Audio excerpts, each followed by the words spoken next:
daun rontok itu jatuh di pekarangan kita. Pekarangan kita ini terbuat dari katakanlah beton atau pasir aja ya, pasir. Bahan organik akan menumpuk karena tidak terdegradasi. Ya. Jadi masalah itu pertama timbul dari bahan organik yang kita sebut sebagai sampah tadi terkonsentrasi dalam jumlah besar sehingga melampaui kemampuan alam untuk menanganinya, maka menjadi masalah. Kedua, masyarakat dan pemerintah tidak berhasil melakukan penanganan sampah secara baik dan memadai. Yang saya maksud dengan penanganan di sini sebenarnya adalah pengelolaan. Ya, jadi meliputi pengurangan dan penanganan. Jadi karena kita tidak berhasil melakukan pengurangan dan penanganan sampah secara baik dan memadai, maka sampah menjadi menumpuk. Ya, misalnya, kalau kita lihat di pasar, ya, banyak sampah organik yang berasal dari sisa sayuran yang sebenarnya diperdagangkan sayuran itu. Kemudian karena tidak dilakukan trimming atau tidak dilakukan penyisilan ya, untuk menyisihkan daun-daun atau bagian yang telah kita anggap tidak baik seperti sudah kuning atau dan sebagainya atau kotor, maka daun kuning itu terbawa ke pasar dan di pasar oleh pedagang itu diambil, dipetik dari sayurnya sehingga menjadi sampah. Andai kata penyisihan itu dilakukan di level petani, maka kita lihat seperti di supermarket kan penjualan sayuran tidak mengakibatkan sampah sayuran di sana, ya, karena tidak ada proses pembersihan sayuran. Nah, itulah. Jadi masyarakat gagal atau tidak berhasil melakukan pengurangan sampah, ya, sehingga pedagang sayuran di pasar tetap menghasilkan sampah. Atau penanganan sampah tidak baik, sehingga sampah yang tertimbun di TPA menjadi masalah besar. Tidak ada orang yang mau bertempat tinggal di dekat TPA mengingat estetika dan bau dan kemungkinan penyebaran penyakit, kemungkinan penyebaran vektor, tikus, serangga dan sebagainya yang sangat besar. Nah, jadi pengelolaan sampah yang buruk tadi mengakibatkan pencemaran udara. TPA ketika musim kemarau, permukaan relatif kering, ada debu yang mengandung sisa-sisa bahan organik sampah atau sisa-sisa bahan anorganik dari sampah akan tersebar bersama dengan hembusan udara. Dan bersama dengan itu juga bau. Jadi kebauan menjadi problem. Kesehatan akibatnya kesehatan menjadi terancam ya. Karena keadaan itu bisa meningkatkan risiko penyebaran penyakit. Kemudian juga TPA yang tidak dikelola dengan baik bisa menyebabkan pencemaran air. Degradasi bahan organik dalam sampah bersama dengan bahan-bahan organik dan anorganik yang ada dalam sampah oleh air hujan yang jatuh ke atas TPA akan teresap ke dalam, menyerap ke dalam bumi dan akhirnya masuk ke dalam air tanah. Kemudian yang mengalir di permukaan akan sampai di depan saluran drainase di depan rumah penduduk dan menyebabkan pencemaran air seluruhnya. Ya. Pencemaran itu bisa berupa tadi bahan-bahan yang terlarut dalam air, termasuk mungkin bahan-bahan berbahaya, bahan-bahan yang patogenik, serta kebauan. Ya. Jadi secara estetika dan secara fisik kimia, pencemaran air itu bisa sangat mengganggu. Kemudian karena ada resapan air hujan yang mengandung atau membawa bahan-bahan organik dan bahan anorganik tersebut ke dalam tanah, maka terjadi pencemaran tanah. Dan kalau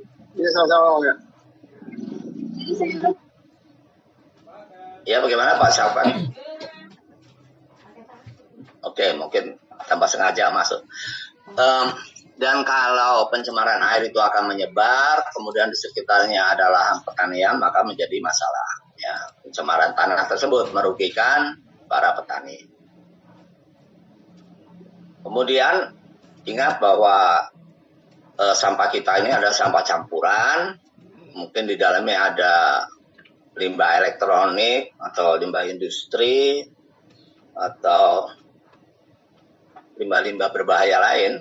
Nah, kalau itu bahan berbahaya tersebut terlepas ke dalam air, maka paparan zat berbahaya tersebut menjadi sangat mungkin. Ya, jadi tadi kita perhatikan bahwa pencemaran akibat sampah itu adalah akibat dari pengelolaan sampah yang buruk. Ya, nah, gitu. Karena memang sudah kodratnya bahwa bahan organik akan terdegradasi, menghasilkan rute degradasi, bisa menghasilkan asam yang berbau tidak enak ya. Kalau kita perhatikan bagaimana nasi basi seperti itu, nah itulah. Itu terjadi secara alam. Nah itu harus kita kelola dengan baik supaya akibatnya tidak mengenai pada kita. Ya, akibat buruk yang tadi. Nah, apakah bisa sampah itu dihindarkan? Ya. Terutama kehidupan modern kita, saya kira mustahil kita akan terhindar dari sampah. Ya. Karena ini alasannya. Untuk suatu proses produksi, ya kan, dibutuhkan bahan. Ya.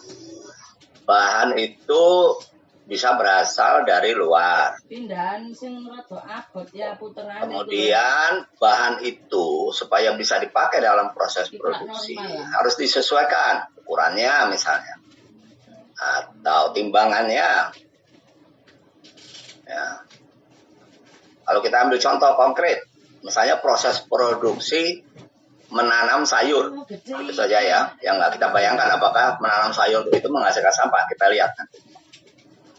Proses produksi menanam sayur, produknya adalah sayuran. Dibutuhkan bahan, ya kita beli benih dikemas, berarti kemasannya menjadi sampah.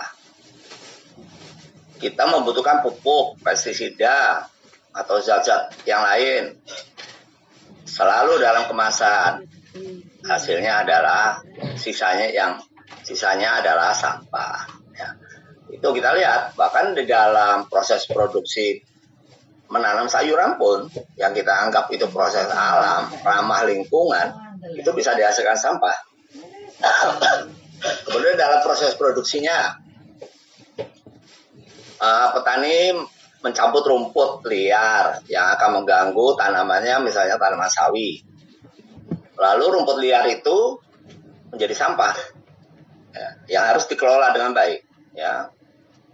Nah, kemudian dihasilkan produk sawi, panen. Ya. Nah, sebelum produk itu bisa dijual, dilakukan penyisilan, trimming. Dibuang bagian-bagian yang akan mencegah konsumen untuk mengambil, ya, misalnya bagian yang sudah kuning atau yang kebetulan termakan ulat dan sebagainya, dibuang, menghasilkan sampah. Ya. Kemudian produk itu dijual di pasar, seperti tadi saya sampaikan. Kalau dilakukan trimming kembali di pasar, maka dihasilkan sampah. Jadi sampai pemakaian sayuran pun nanti akan dihasilkan sampah ketika juru masak akan memotong dan membuang bagian-bagian yang dianggapnya akan menyebabkan masakannya tidak enak. Pasti dibuang, menghasilkan sampah. Ya, kita lihat bahwa bahkan di dalam proses sehari-hari pun, untuk suatu produk yang kita anggap sebagai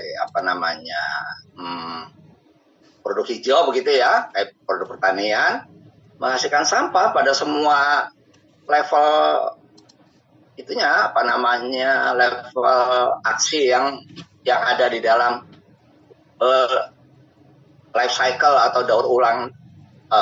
Life cycle terjemahan bahasa Indonesia apa ya? Ya terjadi pada life cycle sayur itu. Ya. Nah, sampah itu tidak menjadi masalah kalau dikelola dengan baik ya, seperti tadi fungsinya. Sampah itu akan menjadi masalah bagi rumah tangga petani, bagi kebunnya, bagi masyarakat sekitarnya kalau tidak dikelola dengan baik. Bila dikelola dengan baik, rumput-rumput liar yang dicabut tadi bisa menjadi bahan kompos.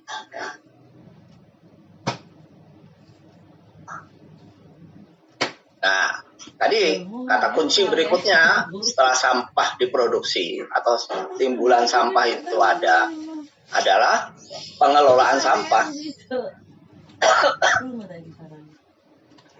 Pengelolaan sampah ini ada kegiatan sistematis, jadi teratur, mempunyai urutan kerja, mempunyai sistem kerja, ya, tidak sembarangan. Menyeluruh itu mencakup mulai dari tempat di mana timbulan sampah itu dihasilkan hingga di mana timbulan sampah itu ditangani dengan baik. Ya. Termasuk di dalamnya nanti ada pengangkutan, pengumpulan, dan sebagainya. Dan berkesinambungan, karena sampah selalu dihasilkan, tentu saja proses-proses itu harus berjalan terus-menerus. Ya. Nah, tapi hanya ada 2 tindakan besar, ya, kelompok tindakan yang disebut sebagai pengurangan sampah. Ya, bisa kita pahami ya bahwa kalau sampah berkurang maka volume sampah yang harus ditangani akan berkurang, ya tak? Jadi pengurangan sampah bukannya tidak penting, ya, ini sangat penting. Kemudian bila sampah tidak dapat dikurangi dan terpaksa harus menjadi sampah, maka dilakukan penanganan sampah. Ya. Nah, pada bagian inilah penanganan sampah ini mengakibatkan yang kita kenal sebagai pencemaran besar-besaran dari TPA ya. Karena yang kita lihat di mana-mana penanganan sampah di Indonesia pada umumnya melalui TPA. Di kemarin terakhir TPA Piungan di Yogyakarta terpaksa tutup beberapa hari untuk mempersiapkan penyiapan sel baru. Dan itu berakibat beberapa hari sampah di Yogyakarta, kota Yogyakarta dan sekitarnya tidak dapat diangkut. Nah, sekarang siapa yang bertanggung jawab mengelola sampah? Pertama, pemerintah pusat. Ya. Pemerintah pusat mempunyai kuasa, mempunyai orang, mempunyai dana untuk melakukan pengelolaan sampah. Pemerintah daerah juga bertanggung jawab. Karena sama seperti pemerintah pusat, pemerintah daerah mempunyai kuasa, undang-undang yang mengatur kuasa pemerintah daerah dalam pengelolaan sampah. Pemerintah daerah mempunyai kuasa untuk memaksa orang mengelola sampah. Dan pemerintah daerah mempunyai dana untuk melakukan pengelolaan sampah. Kemudian masyarakat. Nah, di dalam masyarakat ini ada perseorangan kita sebagai individu. Kalau kita pergi ke pasar, kita pergi ke mall, kita pergi ke sekolah, kita pergi ke tempat kerja, maka kita mungkin akan memproduksi sampah. Dan disinilah kita bisa ikut melakukan pengelolaan sampah dengan misalnya pengurangan. Kalau botol bisa kita pakai guna ulang, maka kita sudah melakukan pengurangan sampah.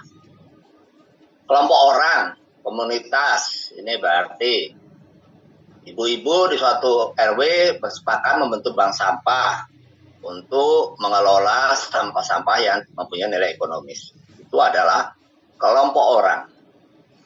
Kemudian badan hukum di sini adalah perusahaan, ya, kantor,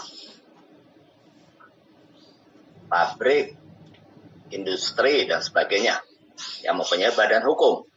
Badan hukum mempunyai sistem, mempunyai orang, mempunyai kuasa dalam pengertian bisa menggerakkan orang-orangnya untuk melakukan pengelolaan sampah dan mempunyai dana, ya.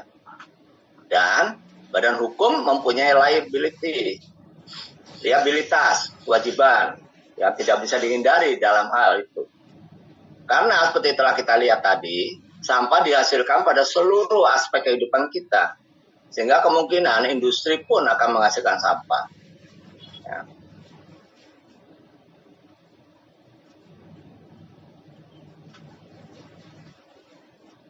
Nah, pengurangan sampah ini bisa dalam dua bentuk, ya.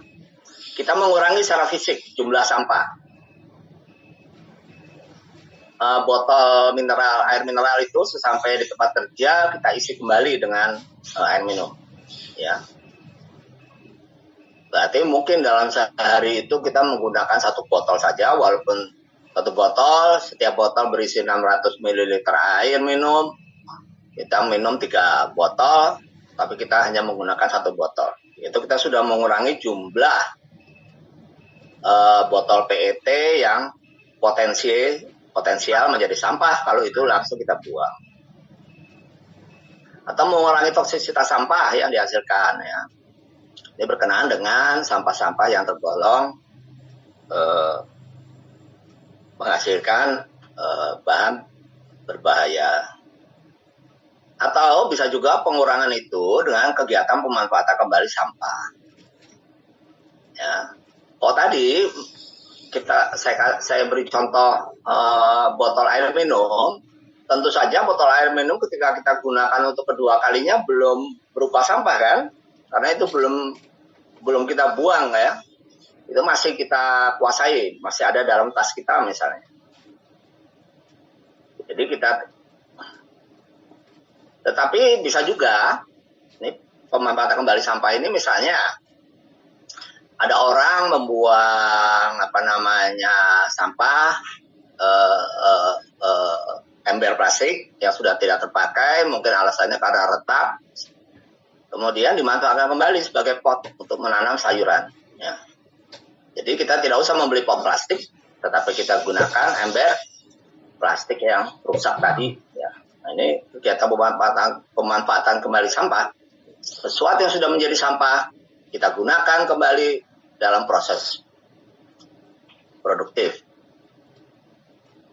Jadi sederhana, ya, pengurangan sampah itu bisa dilakukan oleh setiap orang, ya.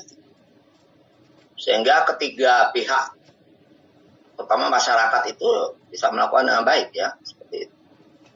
Dan tentu saja kantor-kantor juga bisa mungkin mendorong orang untuk mengurangi jumlah sampah tadi dengan cara menggunakan wadah itu berkali-kali. Nah, sekarang nih, bagi produsen atau bagi dunia usaha, bagi industri, bagi pabrik, bahkan bagi institusi lain yang akan memandang bahwa pengelolaan sampah itu menimbulkan biaya, mengakibatkan biaya, sebenarnya harus melihat slide ini, ya. Karena sebenarnya pengurangan timbulan sampah itu bisa bermanfaat, bisa menghasilkan keuntungan bagi dunia usaha. Pertama, misalnya karena sampah berkurang maka tidak perlu membuang, ya kan? Nah, berarti mengurangi biaya pembuangan. Misalnya suatu industri untuk menyingkirkan sampah dari tempat usahanya, dia harus menyewa truk atau harus menggunakan jasa agen pembuangan sampah. Itu berarti biaya. Kalau biasanya 2 truk, kemudian bisa dikurangi menjadi 1 truk, berarti penghematan biaya kan? Kemudian, kalau misalnya ini industri kayu, kalau sisa-sisa potongan kayu yang masih bisa digunakan itu digunakan kembali di dalam proses produksi, itu kan berarti pengurangan pembelian bahan baku. Ya. Misalnya pemborong, kalau dia bisa menghemat, menggunakan kembali ceceran adukan semen yang jatuh, ya. Misalnya di atas tanah dihamparkan plastik sehingga adukan semen yang jatuh bisa digunakan kembali, dan itu berarti penghematan biaya. Kemudian karena sampah dari dunia usaha itu mengakibatkan, nanti bisa kita lihat, mengakibatkan bahwa dunia usaha itu harus melakukan usaha supaya dia dianggap taat aturan. Ya. Misalnya, kalau dia hanya boleh membuang sampah 1 ton, maka ketika sampahnya menjadi 1,2 ton, dia mengalami masalah. Ya. Masalah di dalam penaatan peraturan. Maka pengurangan sampah bagi dunia industri ini adalah mempunyai potensi untuk pengurangan biaya penaatan peraturan. Kemudian, industri yang relatif bersih dari sampah dan bisa menunjukkan kepada masyarakat bahwa saya mengelola sampah dengan baik, kami mengelola sampah dengan tertib, maka hal itu akan menciptakan hubungan masyarakat yang lebih baik dengan sekelilingnya. Ya. Industri tersebut akan lebih dihargai oleh masyarakat karena dia tertib di dalam pengelolaan sampah. Kemudian bisa juga meminimalkan liabilitas jangka pendek dan panjang. Bagaimana kalau misalnya bahwa sebuah industri harus bertanggung jawab terhadap sampah yang dihasilkannya? Tanggung jawab itu bisa saja berjangka pendek. Misalnya dengan mengambil kembali sampah tersebut, seperti yang telah dilakukan oleh Danone, oleh Aqua dahulu. Ketika idenya adalah mengambil kembali sampah botol PET mereka. Tapi kan tidak mungkin mengambil kembali lalu dalam bentuk yang lain. Tapi itu menimbulkan biaya. Akibat liabilitas tadi, akibat tanggung jawab tadi. Ya. Dan ini bisa pendek, bisa panjang. Tergantung dari jenis sampahnya. Dengan meminimalkan sampah, maka dia bisa mengurangi biaya liabilitas tadi. Lalu, berkurangnya sampah di dalam lingkungan industri menciptakan kondisi kerja yang aman bagi karyawan. Ya, ini dapat dipahami. Lalu, melindungi kesehatan manusia dan lingkungan. Ini adalah efek luasnya. Selain terkait dengan kondisi kerja yang lebih baik tadi. Kemudian, perusahaan dengan mudah mempertunjukkan kepedulian dalam perlindungan lingkungan. Banyak perusahaan-perusahaan seperti bisa contohkan Le Minerale, kemudian Danone, itu kan dia berusaha untuk menunjukkan bahwa pengambilan airnya itu tidak mengurangi suplai air bagi masyarakat sekelilingnya. Itu penting untuk perusahaan-perusahaan yang terkait dengan makanan, dengan minuman, dengan kesehatan, untuk menunjukkan kepada publik bahwa perusahaan mereka itu bertanggung jawab untuk melindungi lingkungan, terutama dalam hal sampah. Misalnya mengganti wadah dari bahan yang tidak terdegradasi menjadi bahan yang terdegradasi, itu bisa dijadikan subjek untuk kampanye. Kampanye yang bisa mengangkat nama perusahaan itu dalam hal perlindungan lingkungan. Kemudian karena pengurangan sampah itu berarti juga pengurangan bahan, bisa saja pengurangan sampah itu meningkatkan daya saing karena efisiensinya bertambah, ya. Jadi misalnya tadinya untuk memproduksi satu keping daun pintu, sebuah perusahaan membutuhkan katakanlah 0,25 meter kubik kayu. Dengan pengurangan sampah dengan cara menggunakan kembali potongan-potongan kayu lebih pendek, dapat dikurangi kebutuhan kayunya menjadi hanya 2,2 meter kubik misalnya, sehingga dia bisa menghemat 0,3 meter kubik, dan berarti dia bisa bertahan di dalam persaingan, ya, karena dia mempunyai ruang yang lebih luas untuk mengatur harga jual. Nah, dalam penanganan sampah, ini bisnis penanganan sampah ini memang lebih rumit daripada pengurangan tadi, ya. Karena ini melibatkan misalnya untuk bisa ditangani dengan baik, sampah harus diwadahi, ya. Mungkin di dalam kantong plastik khusus sampah.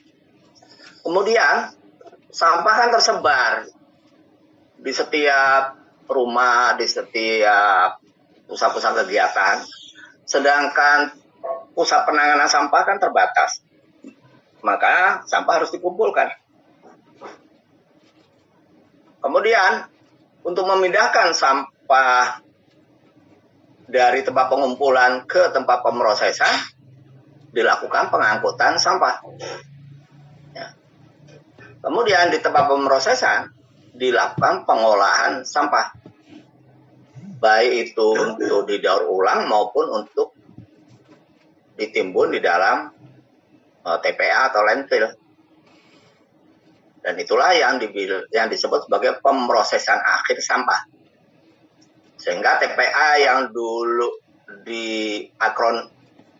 itu disebut mempunyai akronim tempat pembuangan akhir, sekarang disebut tempat pemrosesan akhir sampah.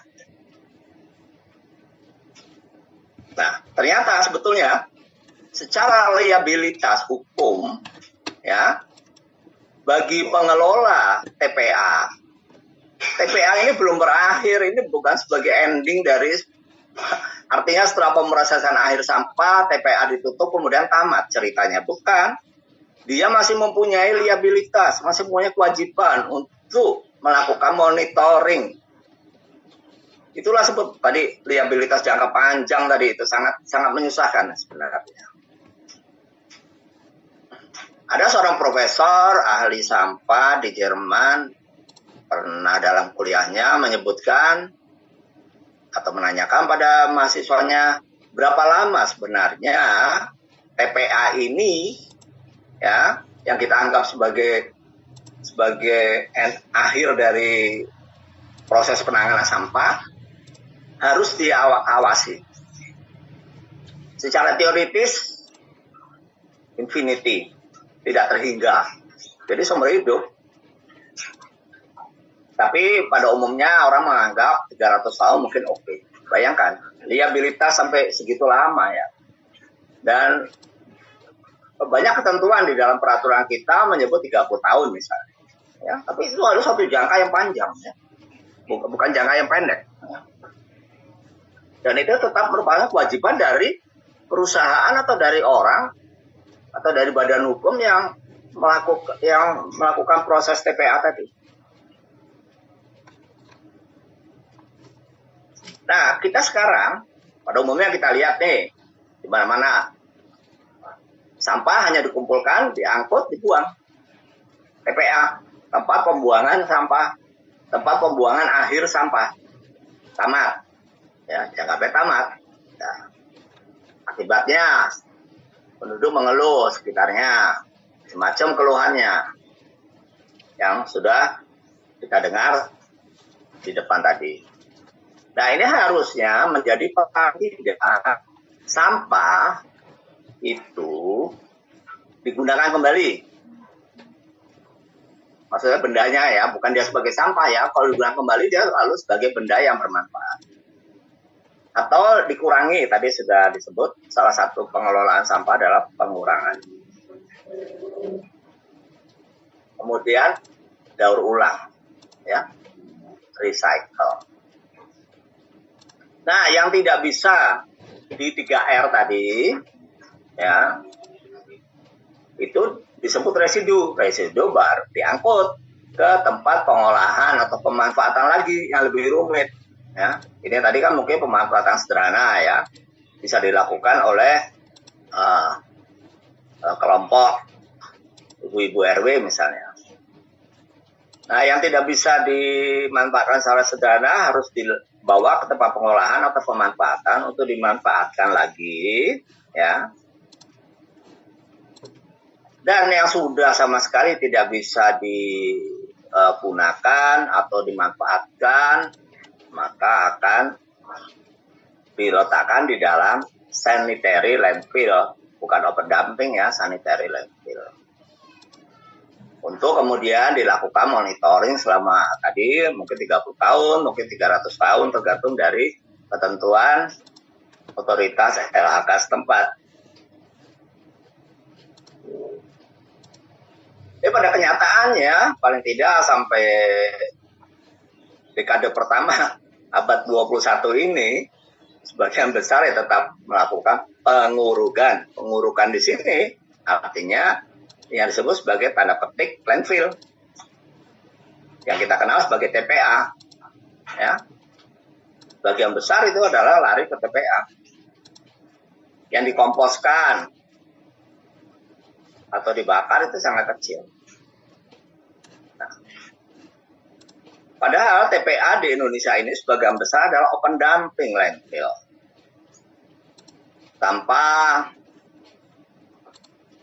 melakukan rekayasa apapun juga. Ada tebing, dan disitulah Pemda memutuskan misalnya, oke, ini kita jadikan TPA, kemudian diisi dengan sampah. Dan kita sudah mendengar beberapa kali TPA longsor, TPA terbakar, dan sebagainya. Karena di situ tidak dilakukan upaya-upaya rekayasa, upaya-upaya engineering yang bisa memperbaiki keadaan. Sedangkan yang kontrol landfill itu hanya sekitar 10%, ya. Mudah-mudahan angka ini naik. Lalu sanitary landfill bahkan lebih sedikit lagi, ya. Mungkin contoh sanitary landfill yang bisa kita lihat tuh dan tadi adalah sebagian dari Bantar Gebang. Nah, beberapa waktu yang lalu populer RDF, Refuse Derived Fuel. Artinya idenya adalah bahan bakar yang diturunkan dari sampah. Nah, kita kasih contoh nih. Apakah itu mudah dilakukan di Indonesia? Ini sampel diambil di 10 kota di Indonesia. Kota besar seperti Jakarta, metropolitan, kota besar Surabaya, kota kecil seperti Surakarta, Batu. Terus ada metropolitan besar seperti Batam, dan sebagainya. Sampah perkotaan ternyata sebagian besar berasal dari rumah tangga. Sekitar 44%-nya adalah sisa makanan. Ya, jadi itu sampah basah. Basah sekali. Pada airnya tinggi, hampir mencapai, ya praktis 50% adalah air. Akibatnya nilai kalor sampah rendah, hanya sekitar 9,5 megajoule per kilogram. Padahal untuk co-firing di pabrik semen, seperti PT Indosemen di Citerep, Bogor, itu menerima sampah, menerima RDF ini, asal nilai kalornya tidak kurang dari 12,6 megajoule per kilogram. Jadi berarti kalau sampah dari 10 kota ini kita jadikan RDF, kemudian dibawa ke PT Indosemen, tentu saja PT Indosemen akan menolak, ya. Nah, oleh sebab itu proses menjadikan RDF ini juga tidak proses langsung, tapi harus dilakukan proses-proses pendahuluan yang mencakup misalnya pemilahan sampah, berarti sisa makanan tidak diikutkan, ya. atau sisa makanan yang kering saja yang diikutkan. Lalu pengolahan lanjutan untuk mengurangi kadar air, misalnya adakan mencampur sampah basah itu dengan serbuk gergaji kering misalnya, sehingga meningkatkan kandungan bahan organik kering yang mempunyai nilai kalor yang cukup tinggi untuk meningkatkan nilai kalor dari 9,5 megajoule per kilogram ini menjadi paling tidak 13 megajoule per kilogram.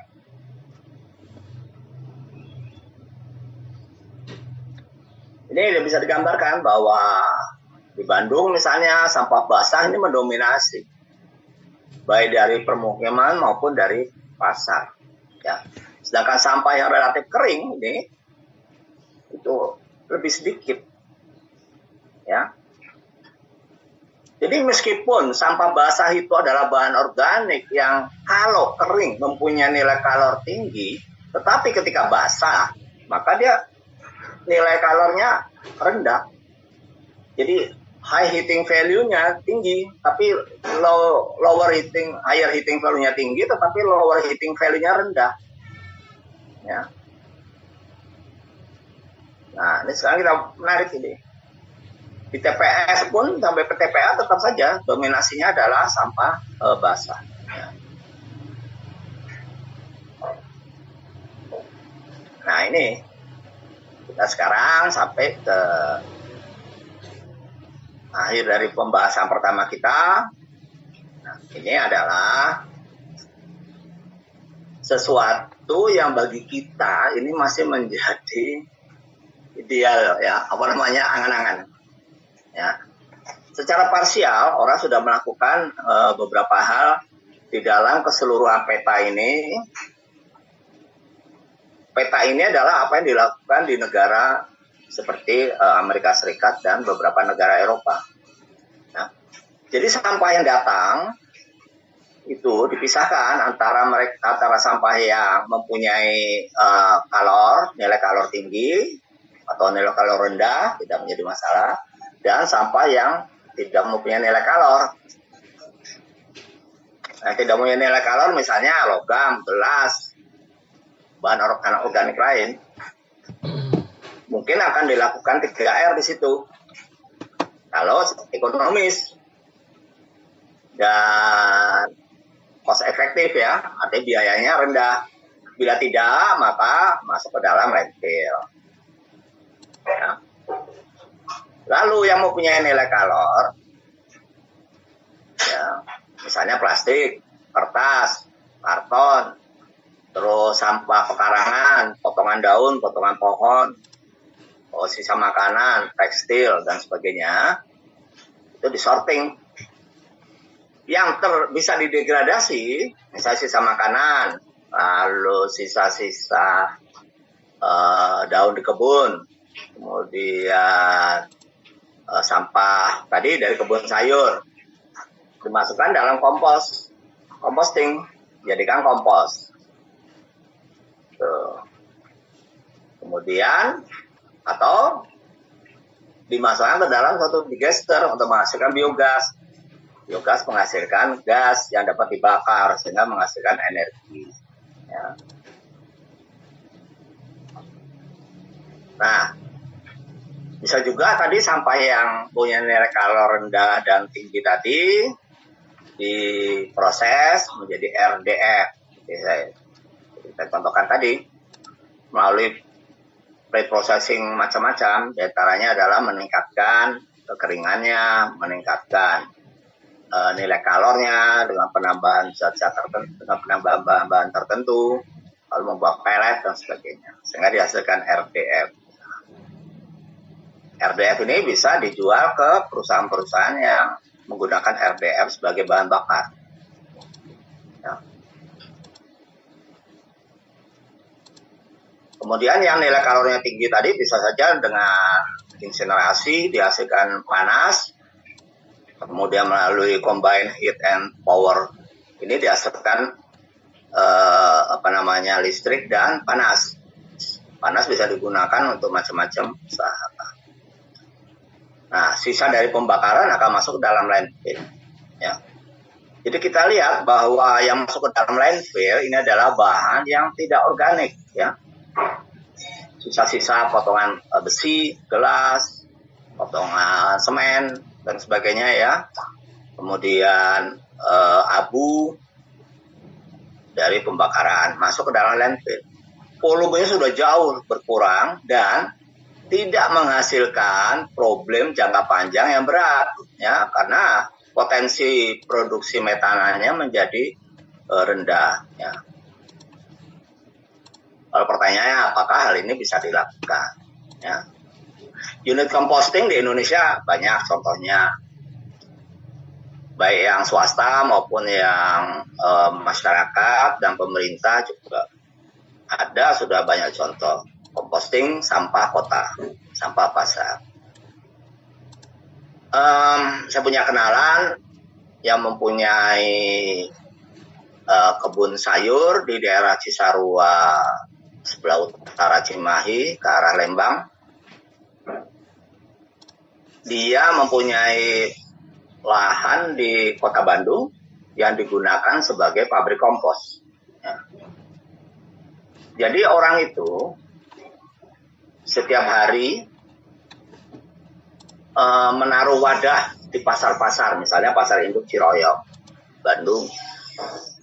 Nah, para pedagang sayur yang melakukan trimming, membuang bagian-bagian sayurnya yang jelek, misalnya, akan mengumpulkannya di wadah itu, sehingga tidak terkontaminasi dengan, misalnya kalau dibuang ke tanah kan terkontaminasi tanah, ya. Jadi ini relatif bersih. Lalu siang hari, sore hari dibawa. Termasuk juga dia meletakkan wadah di perusahaan-perusahaan makanan yang menggunakan, misalnya nih, menggunakan pisang sebagai pengisi dari roti atau kue bolen misalnya. Lalu itu dibawa ke tempat pemrosesan kompos di tempat dia. Kemudian di situ dicacah, jadikan kompos. Komposnya diangkut ke kebunnya di Cisarua untuk memupuk atau untuk melakukan pertanian organik menghasilkan berbagai sayuran. Dicerita bahwa sayuran yang dihasilkan itu sangat disukai oleh konsumen karena masa simpannya menjadi kira-kira 2 minggu. Sedangkan masa simpan dari sayuran biasa yang dikelola dengan cara, dihasilkan dengan cara biasa itu hanya beberapa hari sudah menguning. Jangan ini bisa 2 minggu bertahan dalam lemari es tanpa mengalami penguningan. Sehingga sangat disukai karena dia bisa bilang bahwa ini bebas bahan berbahaya, bebas pupuk kimiawi, bebas pestisida dan sebagainya. Ini 100% organik, ya. Jadi usaha kompos dia itu adalah bagian integral dari usaha dia di kebun sayur, ya. Itu bisa seperti itu. Tapi tadi ada syarat pengelolaan yang baik, yaitu dia meninggalkan wadah di pasar untuk menampung sisa-sisa sayur dalam keadaan bersih, ya. Oke.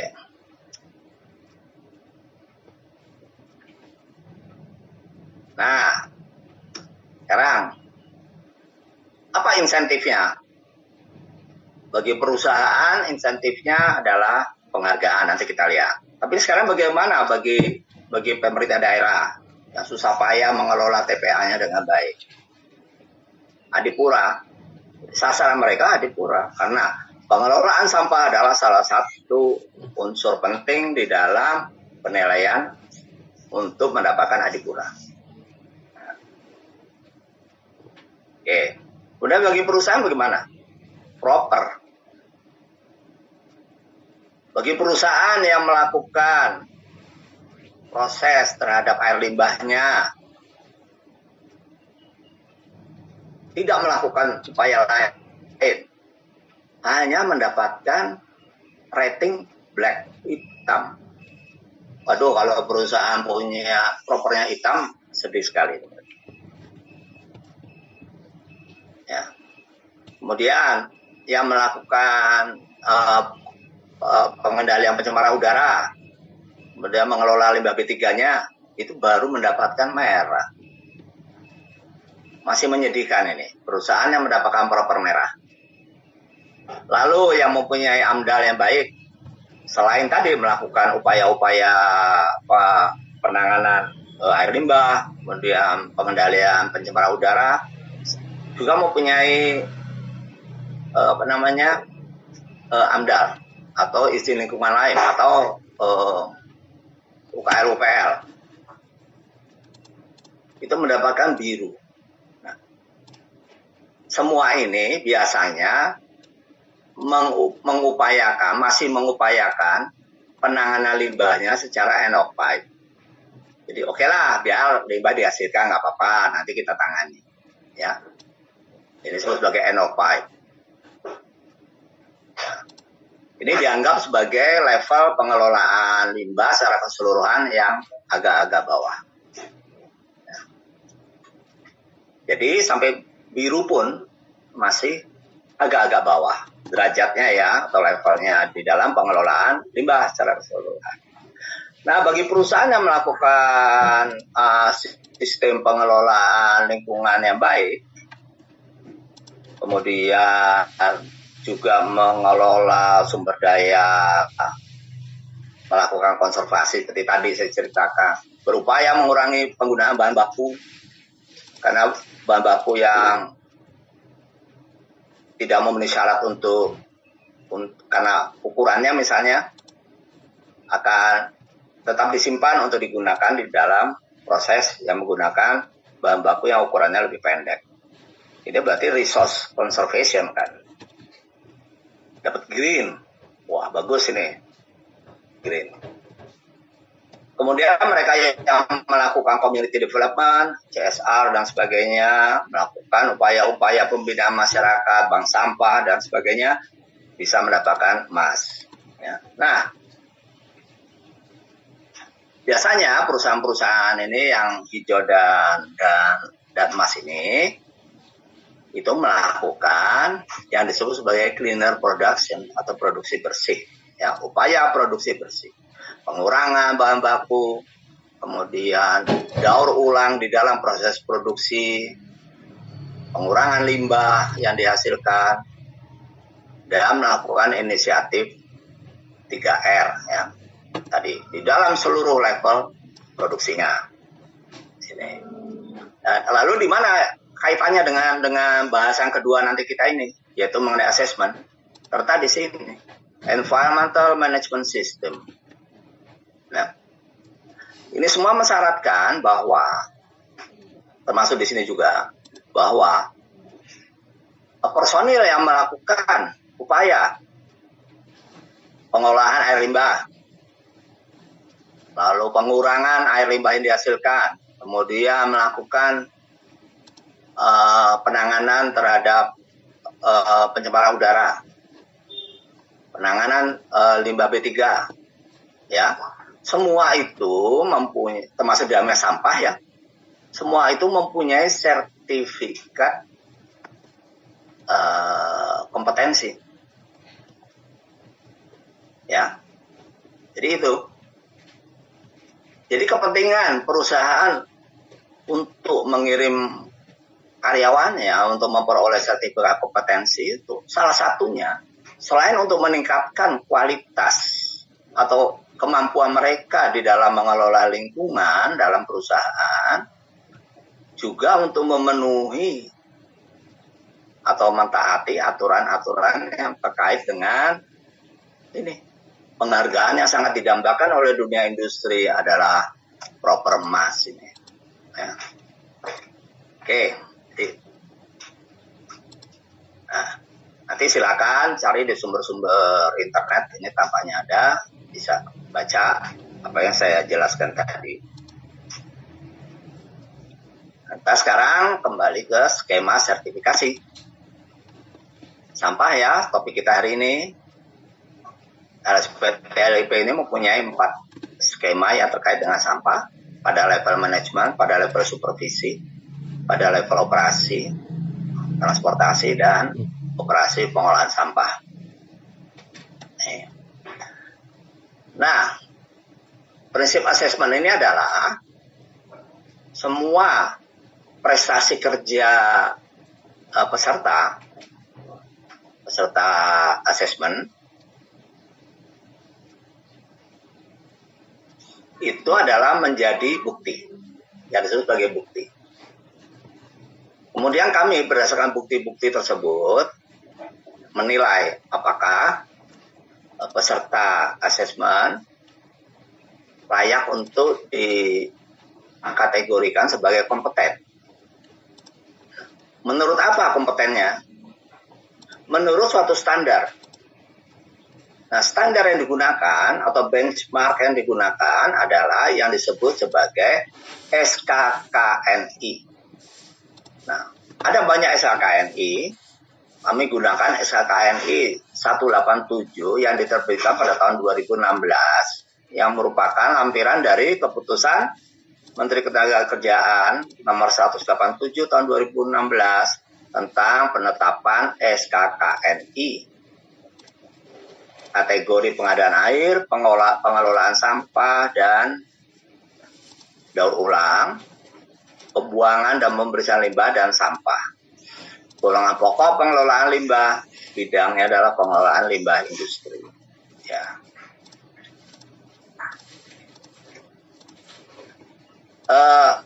Setelah skema kami ini terbit dan disetujui, diverifikasi oleh BNSP, maka telah terbit SKKNI lain yang menitik beratkan pada pengelolaan limbah rumah tangga dan sejenis. Ya. Tapi itu belum masuk ke dalam ruang lingkup dari skema kami. Nah, tadi ada 4 kan, 4 skema, manajemen, pengelolaan lingkungan. Karena dia adalah level manajemen, maka bukti yang digali oleh asesor atau bukti yang harus ditunjukkan oleh peserta asesmen cukup banyak, ya, mencakup 11 item yang disebut sebagai unit kompetensi. Ya. Di dalam unit kompetensi ini, kalau kita baca dari SKKNI 187 itu, ada yang namanya elemen kompetensi dan KUK, kriteria unjuk kerja. Bukti yang dikumpulkan harus confirm, harus dapat dianggap sesuai dengan tadi unit kompetensi beserta dengan elemen dan KUK-nya. Ya. Jadi seorang calon peserta asesmen dapat mempelajari unit kompetensi ini. Karena SKK ini 187 tahun 2016 itu terbuka untuk diakses oleh setiap orang. Silakan mengambil itu di website Kementerian Ketenagakerjaan atau lebih tepat lagi websitenya BNSP.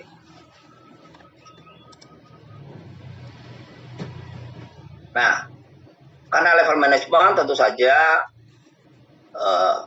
pendidikannya cukup tinggi karena dia harus melakukan komunikasi dengan banyak pihak, ya, dan tentu saja bahwa makin tinggi pendidikannya diharapkan seseorang itu makin mempunyai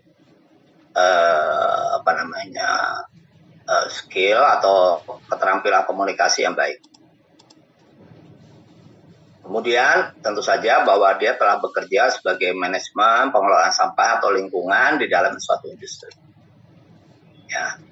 Terus memiliki pengalaman pengelolaan sampah minimal 2 tahun. Nah, untuk berikutnya ini ada supervisi.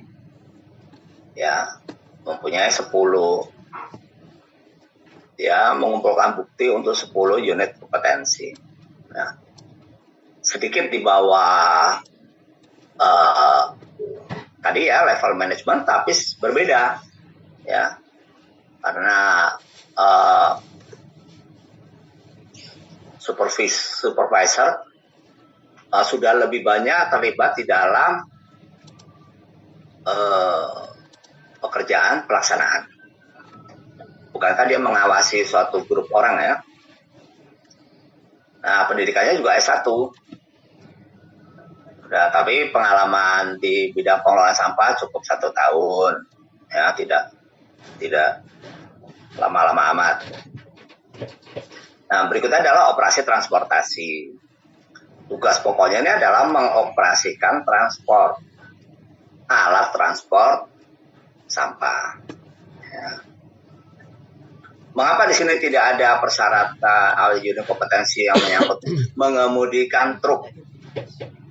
Karena kita tahu bahwa tidak semua alat angkut sampah ini kan bermotor ya, ada sebagiannya tidak bermotor. Tentu saja kalau seseorang melakukan operasi transportasi sampah menggunakan kendaraan bermotor, dia wajib mempunyai keterampilan dalam mengemudikan kendaraan yang disertai dengan bisa menunjukkan surat izin mengemudi yang relevan ya dengan alat yang dia gunakan. Tapi ini semua unit kompetensinya berkaitan dengan pelaksanaan. Jadi cukup untuk level ini operasi transportasi ini adalah pendidikan SMA atau sederajat. Kemudian mempunyai pengalaman pekerjaan yang cukup 3 bulan di dalam pengelolaan operasi transportasi pengelolaan sampah. Kemudian untuk operasi pengelolaan sampah ini sama seperti tadi mensyaratkan SMA. Unit kompetensinya adalah hal-hal yang menyangkut operasi di dalam pengolahan maupun di dalam operasi-operasi TPA. Ya. Nah, kalau kita perhatikan selalu ada unit kompetensi 1, 4, dan 5. Ini semuanya adalah menyangkut K3 di dalam perusahaan.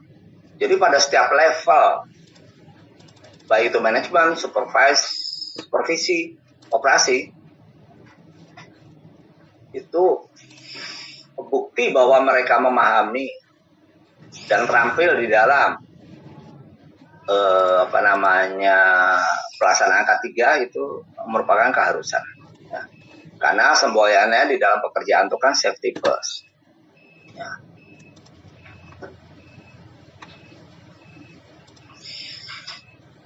Nah, sekarang kita ada apa itu posisi kompeten di dalam suatu pekerjaan. Kita lihat seperti ini. Misalnya tempat kerja ya. Tempat kerja. Orang yang bekerja di tempat kerja tentu saja harus mempunyai pengetahuan mengenai apa yang dia kerjakan. Ya. Lalu dia mempunyai keterampilan ya, di dalam pekerjaan dia. Kemudian dia mempunyai sikap positif di dalam melakukan pekerjaan. Nah, irisan dari ketiga aspek ini, itulah yang disebut sebagai kompetensi. Jadi kalau orang yang kompeten berarti dia mempunyai pengetahuan yang cukup untuk berada dan bekerja di tempat kerja. Dia mempunyai keterampilan yang cukup untuk berada dan bekerja di tempat kerja. Dia mempunyai sikap yang positif untuk melakukan pekerjaannya di tempat kerja. Ya. Dan ada dimensi kompetensi yang perlu dipahami, untuk dipelajari, untuk direnungkan. Ya. Pertama adalah yang disebut sebagai task skills. Ya. Kemampuan untuk melakukan tugas. Apakah Anda mampu untuk memasang skrup? Hanya itu saja. Oh, bisa. Memasang skrup. Kemudian tes manajemen skill. Untuk melakukan lebih dari satu pekerjaan pada satu waktu. Nah. Kemudian yang disebut sebagai contingency management skill. Ada suatu pekerjaan, lalu di dalam pekerjaan tersebut seseorang mengalami masalah. Nah, apakah dia bisa mengatasi masalah? Pekerjaannya tuntas, berhasil dengan baik, tanpa terganggu oleh masalah. Lalu sebagai job role atau environment skills, seseorang mempunyai pengetahuan, mempunyai keterampilan untuk melakukan satu pekerjaan. Kemudian ya grupnya, lingkungannya membutuhkan suatu tindakan, suatu aksi yang mungkin baru, gitu, tapi membutuhkan suatu keterampilan yang sudah dipunyai tadi. Nah, apakah dia bisa melakukan pekerjaan itu? Disebut sebagai job role atau environment skills. Lalu yang kelima ini adalah disebut sebagai transfer skills. Seseorang mempunyai pengetahuan, keterampilan yang baik di dalam melakukan suatu pekerjaan untuk suatu kasus, untuk suatu tindakan yang dibutuhkan. Lalu apakah dia bisa melakukannya untuk tindakan lain? Ya, misalnya dia mempunyai keterampilan untuk mengecat kayu, tapi apakah dia bisa untuk mengecat logam? Seperti itu. Dan ini saya sajikan sebuah video pendek tentang ini. Kelima, dimensi kompetensi tadi. Ya. Pertama, task skills.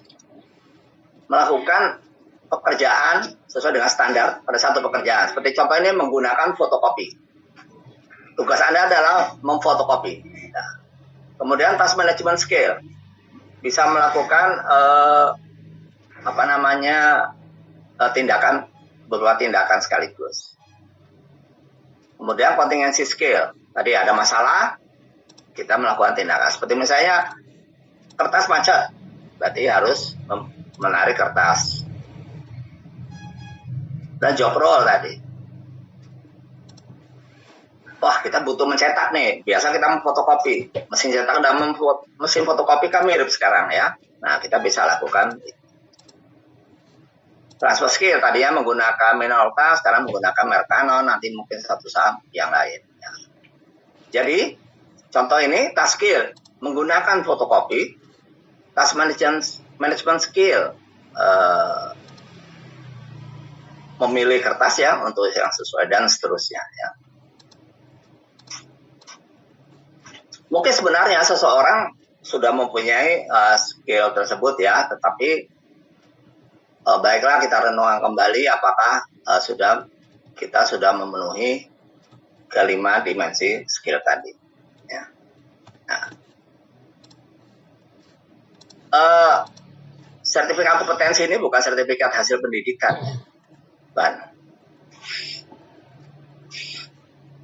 seseorang yang akan meraih sertifikasi kompetensi bisa saja dia langsung dari bekerja, mempelajari KKNI atau SKKNI, kemudian maju ke sertifikasi. Ya, dia merasa bahwa pengetahuannya, keterampilannya, sikapnya itu sudah sesuai, dan dia membawa bukti-bukti. Dan majulah dia ke LSP untuk diterima sebagai peserta asesmen. Atau seseorang berpikir-pikir, kayaknya saya butuh memperkuat pengetahuan saya nih, dan mungkin skill saya juga. Dan ikutlah dia program pelatihan berbasis kompetensi. Mengapa disebut berbasis kompetensi? Karena program pelatihannya dirancang sesuai untuk memenuhi benchmark atau kriteria SKKNI atau KKNI yang berlaku. Ya. Seperti tadi, kan sudah ditunjukkan ada unit-unit kompetensi yang dibutuhkan untuk ditunjukkan buktinya oleh Anda, oleh peserta kompeten assessment. Nah, BNSP memberikan lisensi kepada LSP untuk melakukan asesmen. Lalu dilakukan asesmen. sehingga dihasilkan tenaga kerja yang dipandang kompeten. Ya. Nah, bagaimana pelaksanaan asesmen itu sendiri? Jadi peserta uji kompetensi pertama mendaftar ke LSP, ya. Tindakan pertama mengajukan permohonan. Kemudian dengan membawa bukti-bukti tentu saja, membawa persyaratan, bukti-bukti dan sebagainya. Lalu LSP akan menunjuk asesor. Asesor menyiapkan materi uji kompetensi, kemudian asesor mempertimbangkan TUK, LSP menetapkan TUK, dan TUK ini adalah tempat uji kompetensi. Kemudian peserta uji kompetensi pada tanggal yang ditetapkan akan datang ke TUK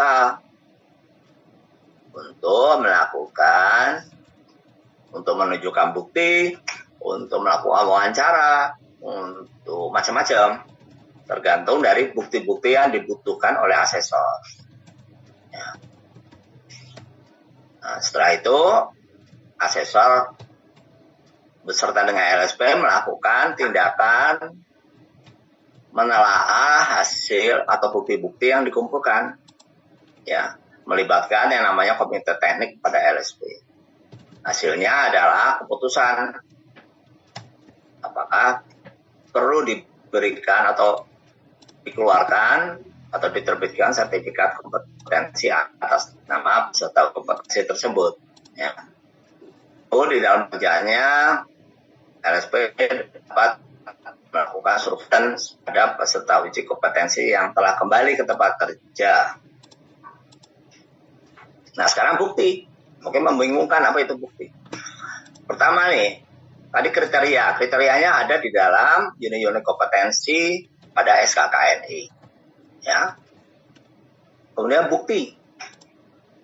Nah, bukti ini adalah sesuatu yang dikumpulkan dan dilihat apakah memenuhi standar yang ada dalam kriteria tersebut. Misalnya kemampuan untuk merawat landfill. Buktinya, kalau Anda mempunyai surat keterangan yang disahkan oleh pimpinan yang menunjukkan bahwa Anda bekerja bertanggung jawab untuk merawat landfill selama katakanlah sudah 3 tahun Anda di situ merawat landfill dan Anda dipandang cakap oleh pimpinan, maka itu adalah bukti. Bagi kami itu adalah bukti. Bukti bahwa Anda sudah memenuhi syarat unit kompetensi tersebut. Ya. Nah, prinsipnya berikutnya adalah partisipasi. Asesi kerja mahasiswa. Jadi tidak seperti ujian di akademi atau di perguruan tinggi atau di sekolah. Kami tidak hanya menanyakan, tapi kami berusaha untuk menggali asesor, menggali kemampuan, pengetahuan, dan sikap asesi, yaitu peserta uji sertifikat. Dan menemukan bukti bahwa Anda memang cakap, tampil, Anda mempunyai pengetahuan cukup, dan Anda mempunyai sikap yang baik, ya, untuk suatu unit kompetensi. Ya.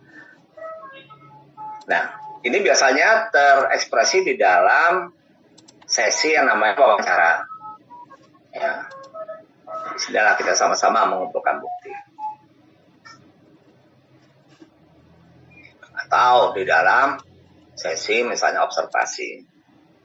Anda melakukan sesuatu secara simulasi, kemudian asesor akan melihat dan kemudian memberikan penilaian. Nah, jadi bukti-bukti ini harus berkualitas. Ijazah akademi itu mungkin bisa dikatakan bukti, tapi kualitasnya kurang. Karena ijazah akademi tidak menggambarkan keterampilan Anda di dalam pekerjaan. Ya.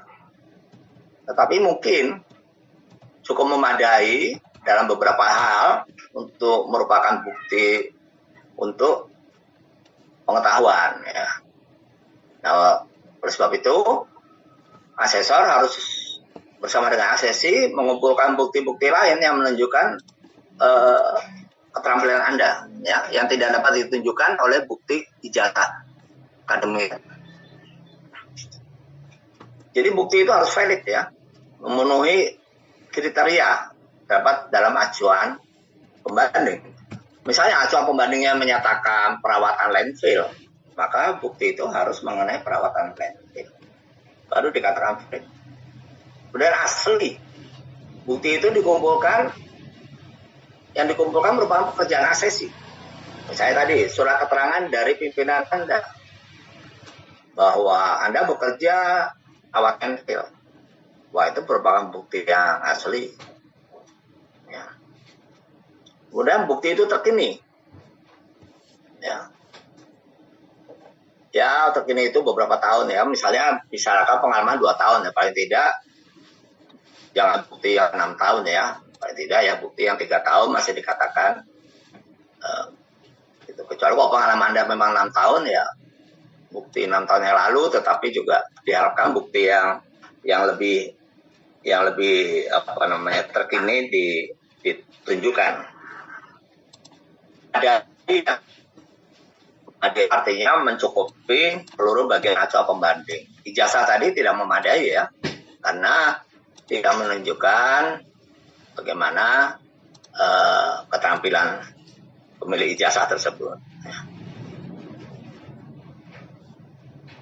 Jadi salah satu buktinya memang cukup rumit, tetapi sebenarnya terstandar, ya. Ini.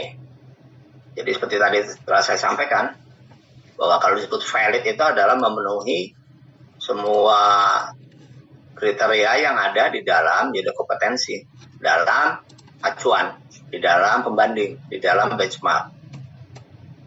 Ya. Kemudian sebagai memadai, kalau bisa menggambarkan bahwa bukti itu menyeluruh memang, karena dia bisa menggambarkan unjuk kerja yang dipunyai atau ditunjukkan oleh asesi setiap saat di dalam tempat kerja. Kemudian kalau disebut asli itu dapat diverifikasi, ya. Apakah benar bahwa surat itu menunjuk kepada Anda, kepada peserta uji kompetensi, dan surat itu tidak menunjuk kepada orang lain. Itu disebut sebagai asli, ya. Nah, kemudian tadi sekarang bahwa banyak hal-hal yang bisa dilakukan bersama antara asesi dengan asesor dalam rangka mengumpulkan bukti. Misalnya dengan observasi. Mungkin di tempat kerja simulasi atau di tempat kerja yang sesungguhnya, asesor melihat bagaimana asesi bekerja. Kemudian bisa juga asesi mendemonstrasikan sesuatu pekerjaan di tempat kerja simulasi, ya. Kemudian, ini bisa saja ini paling sederhana, ini adalah verifikasi portofolio. Jadi asesi membawa referensi kerja seperti saya sampaikan tadi, surat keterangan dari pimpinan, surat tugas, video yang menunjukkan bahwa dia bekerja, kemudian atau foto pekerjaan, atau logbook atau log sheet atau lembarannya, ya, yang menunjukkan bahwa dia sanggup mengisi logbook dalam pekerjaannya. Lalu CV yang baik yang menunjukkan tahun ini dia ada di mana, tahun berikutnya dia ada di mana, ya. Jadi CV yang menunjukkan riwayat benar-benar riwayat pekerjaan dia secara detail. Kemudian verifikasi pihak ketiga, bisa saja kami sebagai asesor menghubungi atasan Anda, atasan asesi, kemudian menanyakan mengenai kemampuan asesi. Nah, wawancara ini bisa juga dilakukan, asesi dan asesor berhadapan, kemudian dilakukan wawancara terkait dengan bukti portofolio yang telah dibawa oleh asesi. Oleh sebab itu, prinsipnya adalah bahwa seseorang yang akan datang ke LSP untuk melakukan atau untuk diuji kompetensinya, bawalah bukti-bukti portofolio dari tempat kerja yang selengkap mungkin, sebanyak-banyaknya, yang mencakup semua benchmark atau semua unit kompetensi yang dibutuhkan, yang bisa Anda lihat di dalam SKKNI. Kemudian ada tes tertulis ya untuk menggali pengetahuan asesi. Ada tes lisan juga untuk menggali pengetahuan asesi.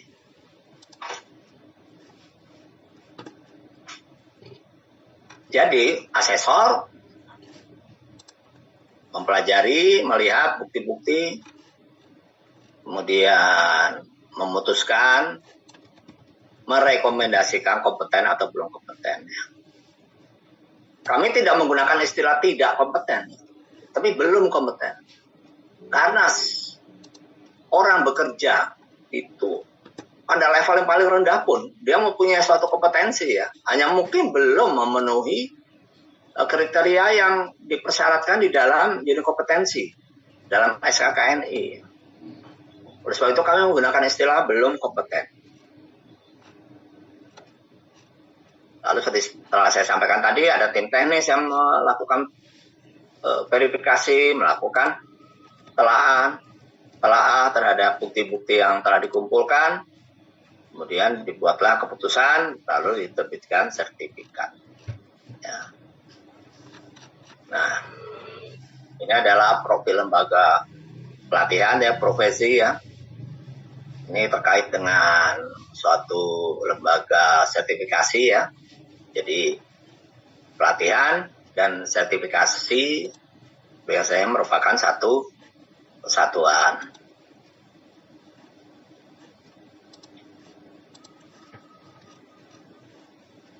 Sedangkan ini adalah LSP-nya, LSP Tata Lingkungan Industri dan Permukiman.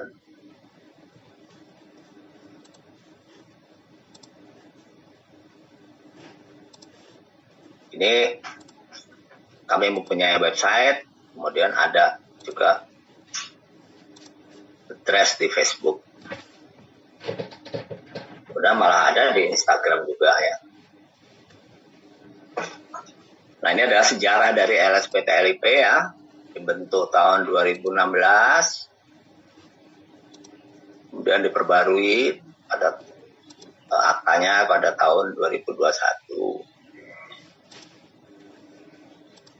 Mempunyai lisensi dari BNSP dan terregistrasi di KLHK. Ya.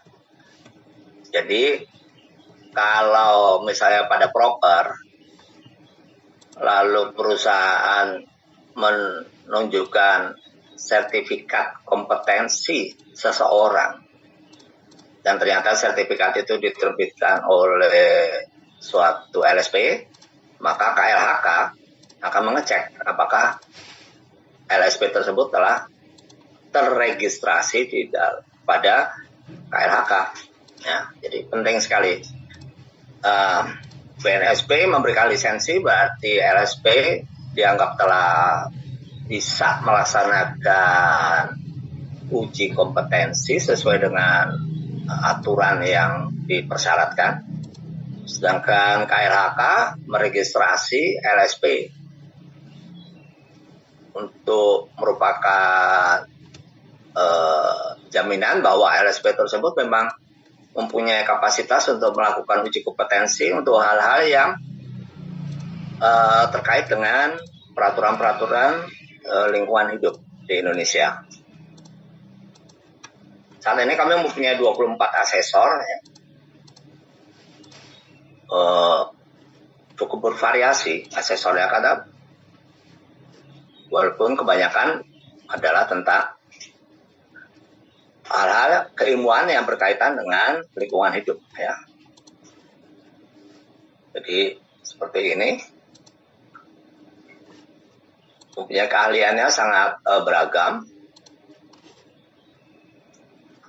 dan pendidikannya pun juga cukup memadai ya.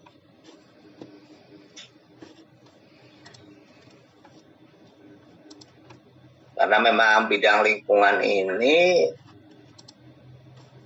membutuhkan keahlian yang sangat luas seperti ini. Misalnya tentang bidang kesehatan masyarakat, di bidang environmental management, udah pengolahan limbah dan seterusnya ya, telah ditunjukkan tadi. Dan salah satunya adalah sampah. Kami melakukan uji kompetensi secara offline atau tatap muka maupun secara online. Beberapa skema telah mempunyai lisensi untuk terhadap ACC, bisa dilakukan uji online. Ya. Kami mempunyai sistem online yang terverifikasi oleh BNSP. Nah, asesor pun itu harus mempunyai sertifikat kompetensi dari BNSP, dan itu diulang setiap 3 tahun, seperti halnya pemegang sertifikat kompetensi juga diuji ulang setiap 3 tahun.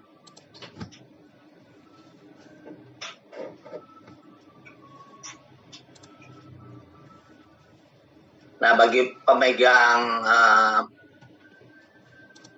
sertifikat kompetensi dari LSPT LIP, kalau sudah hampir 3 tahun, lebih baik diperpanjang. Kami melakukan uji, dan untuk itu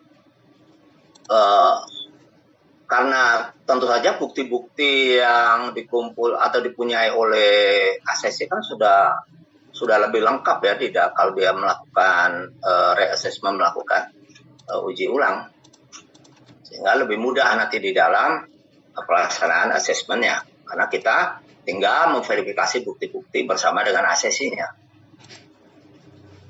Nah, terima kasih saya sampaikan atas perhatian Bapak-bapak dan Ibu-ibu.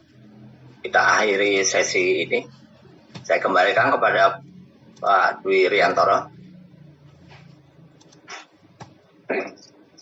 Baik, terima kasih Pak Budi yang telah memberikan paparan mengenai sampah. Kemudian saya sampaikan kepada para peserta, apabila akan ada pertanyaan, mohon silahkan disampaikan Pak Budi, dan nanti akan dijawab langsung. Begitu Pak Budi. Ya, silakan. Peserta yang mau mengajukan pertanyaan, silakan.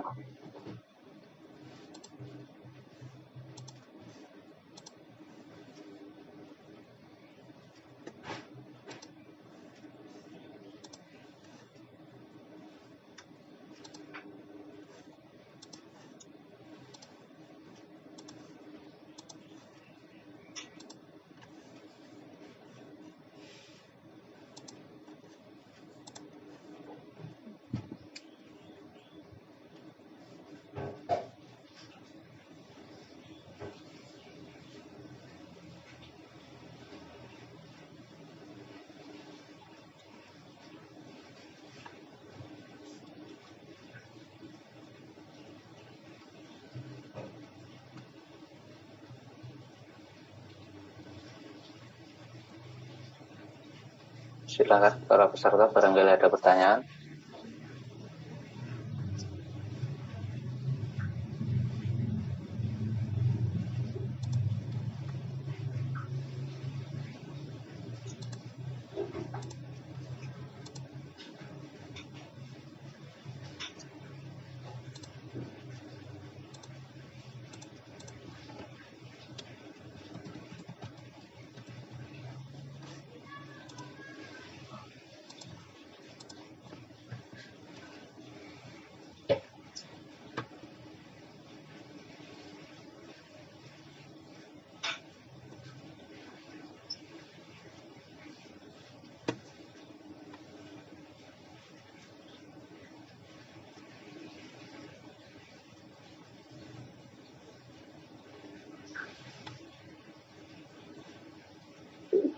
Ada pertanyaan lewat chat Pak Budi. Oh ya, silakan. Dari Mulyarta. Ya. Pertanyaannya, adakah ACC yang diverifikasi hanya berdasarkan bukti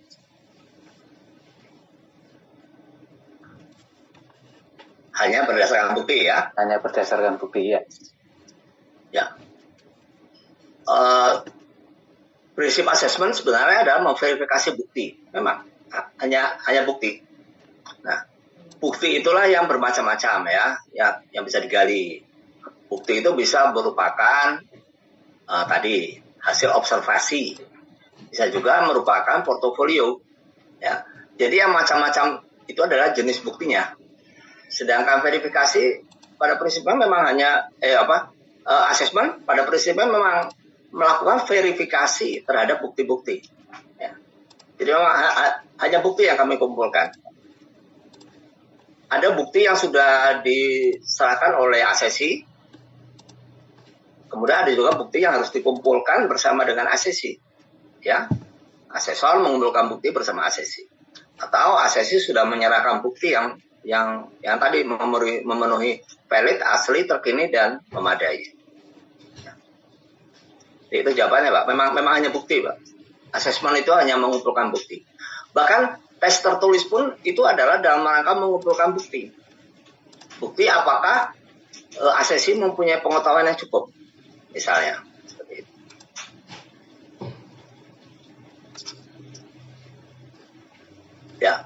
Ya, silakan berikutnya. Baik, itu jawabannya.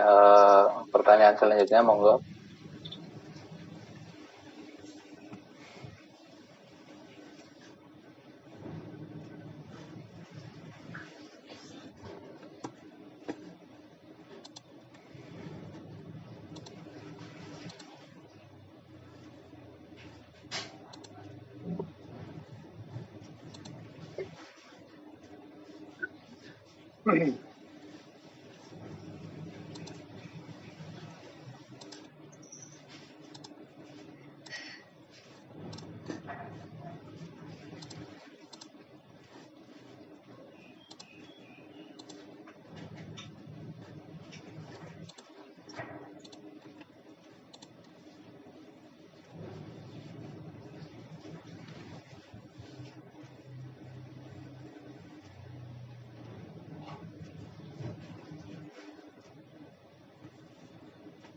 Sepertinya cukup, Pak Budi. Cukup ya, ya. Oke. Jadi dalam mungkin sebagai kata akhir saya bahwa seseorang kalau mau maju sebagai asesi jangan ragu-ragu untuk membawa sebanyak mungkin bukti-bukti yang menunjukkan bahwa seorang asesi tersebut adalah mempunyai pengetahuan yang cukup, mempunyai skill yang baik, dan mempunyai sikap yang baik di dalam bekerja. Sehingga seperti misalnya penghargaan sebagai karyawan terbaik pada suatu masa itu adalah bukti yang sangat kuat untuk aspek sikap seperti itu. Jadi jangan ragukan itu bahwa bukti sebanyak, karena memang asesmen adalah pengumpulan bukti-bukti dan asesor tugasnya memverifikasi bukti-bukti. Ya, itu saja yang bisa saya sampaikan, Pak Anto. Baik, terima kasih Pak Budi. Untuk teman-teman peserta, demikian pemaparan workshop online mengenai tentang sampah dan skema sertifikasi BNSP. Kemudian nanti teman-teman peserta yang menginginkan atau menghendaki untuk mendapatkan sertifikat dan materinya, nanti yang sudah pesan akan kami kirim paling lambat 1 minggu dari ini. Demikian workshop pada kesempatan pagi ini. Apabila ada banyak kekurangan, mohon maaf yang sebesar-besarnya. Wabillahi taufiq wal hidayah. Wassalamualaikum warahmatullahi wabarakatuh. Waalaikumsalam warahmatullahi wabarakatuh.